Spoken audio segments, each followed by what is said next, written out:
নাম দুর্জয় ইসলাম তুহিন। আমি চাকরি করি Silver Line Composite Textile Mills লিমিটেডে, ইউনিট 3 টেক্সটাইল ডিভিশনে। আর আমার কার্ড নাম্বার 33000270। আপনার কার্ডটা দেখান, ক্যামেরায় দেখান, সুন্দরভাবে দেখাচ্ছি। আপনারা দেখুন, আমি কার্ডটা জুম করে হচ্ছে ওনার কার্ড নাম্বারটাও নিচে বলছে কাছে কিনা দেখাচ্ছি। ফ্যাক্টরির নামটাও আপনারা দেখে নিন, উপরে নাম দেওয়া আছে সিলভার লাইন কম্পোজিট। হ্যাঁ, এখন বলেন তুহিন ভাই, আপনার বিষয়টা বলেন, একটু শর্টে বলবেন, হ্যাঁ দ্রুত বলবেন।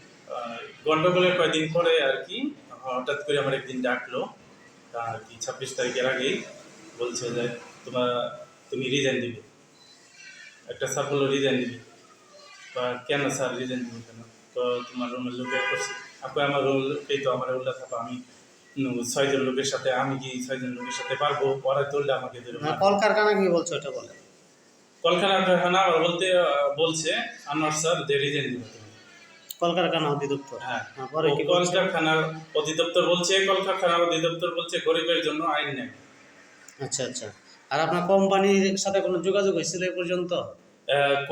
কোম্পানি এরপর আমাকে কোনো খোঁজ খবর নেয় নাই।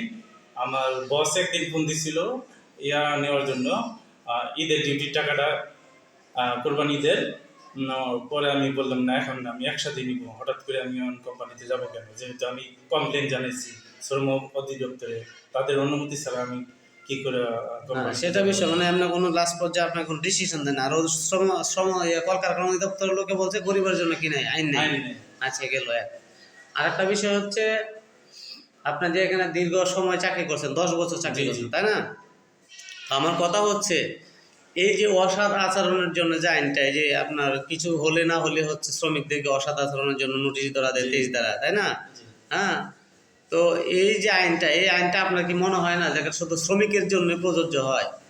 ঊর্ধ্বতন কর্মকর্তা কর্মচারী যারা আছে, তারা যখন শ্রমিকের সাথে অন্যায় করে আর কি, তখন কি তারা এই বিষয়টা কি এই শ্রমিকের সাথে যেটা করে এটা কি অন্যায় করে না? উনি কি অসৎ আচরণের জন্য নোটিশ পাওয়ার যোগ্য না? উনিও তো অন্যায় করছে, উনিও তো অসৎ আচরণের জন্য নোটিশ পাবে। আপনার সাথে এই খারাপ বিহেভিয়ার করছে বা হচ্ছে অশালীন কথা বলছে, তাহলে এটা কি উনিও পাবে না? আইনগতভাবে পাবে না? এটা তো লিগ্যালিটি। কিন্তু পায় কিন্তু মূলত কি এই আইনটা শুধু শ্রমিকদের উপর চাপায় দেওয়া, তাই না? আপনার অভিজ্ঞতা তাই বলতেছে না?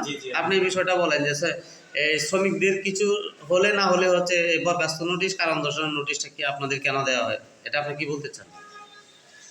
আপনার অভিজ্ঞতায় কতজনের দেখছেন এই পর্যন্ত এরকম? আমি অভিজ্ঞতায় অনেকেরই দেখছি যে খালি শ্রমিকই অপরাধ করে, আর কেউ অপরাধ করে না। আর কেউ অপরাধ করে না।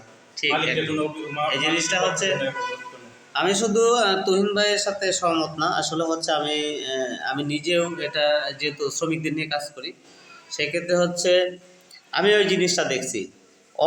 যত অপরাধ হচ্ছে সব শ্রমিকদের, কিন্তু আসলে আপনারা ভালোভাবে দেখবেন, এটাকে যদি তদন্ত করে দেখেন, আপনি দেখবেন প্রত্যেকটা অপরাধ সংগঠিত হওয়ার মাস্টার প্ল্যানে থাকে হচ্ছে মালিক পক্ষের কিছু কাছের মানুষ, যারা হচ্ছে এই মাস্টার প্ল্যানটাকে কী করে, সাকসেস করে। কথা কি ঠিক? জি জি। কিন্তু শেষ পর্যায়ে দুষ্কার হয় শ্রমিক পক্ষে। দেখবেন আমরা বেতন দেয় না কোম্পানি, 1 মাস যেতেছে, 2 মাস যেতেছে, 3 মাস যেতেছে, বেতন কিন্তু দিচ্ছে না। কিন্তু এই শ্রমিক তো কাজ করতেছে না। অর্থ হচ্ছে ঘর ভাড়া, বাড়ি ভাড়া, এই সেই কিছু ওষুধ, চিকিৎসা সব কিন্তু ঠিকই আছে, আপনারা বুঝবেন। তো শেষ পর্যায়ে এই যে 3 মাস যে টাকাটা দিল না কোম্পানিকে বোঝা উচিত ছিল না এই শ্রমিকের সব কিছু এই বেতনের উপরে নির্ভরশীল। সে কিন্তু এই টাকাটা কি করলো, সে নিজেই দিচ্ছে না। একটা পর্যায়ে যখন শ্রমিক ধৈর্যের বাদ ভেঙে 2-4টা কথা বলতেছে, একটু হই হল্লা করতে, তখন অপরাধটা কার? করাটা। কিন্তু এই অপরাধ সংগঠিত করলো কে? বেতন না দিয়ে মালিক করলো না? তাহলে এই বিষয় থেকে আমি সকলের উদ্দেশ্যে বলবো, এই তুহিন ভাই এখানে শুধু প্রেজেন্টেশন হিসাবে আমি রেখেছি।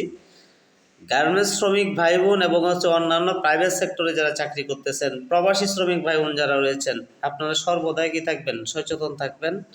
আপনাদের অধিকার নিয়ে যেন কেউ ছিনিমিনি না খেলতে পারে এবং আপনাদেরকে নিয়ে যেন কেউ খেলতে না পারে। আপনারা সকলেই নিজেদের আইন শিখুন, আইন জানুন এবং শ্রম আইন সম্পর্কে সচেতন থাকুন, নিজেদের অধিকার সম্পর্কে সচেতন থাকুন এবং আপনারা সংগঠিত হন, শ্রমিক সংগঠনে আসুন, সঠিক পরামর্শ নিন এবং সেই পরামর্শ গ্রহণ করুন। ধন্যবাদ সকলকে।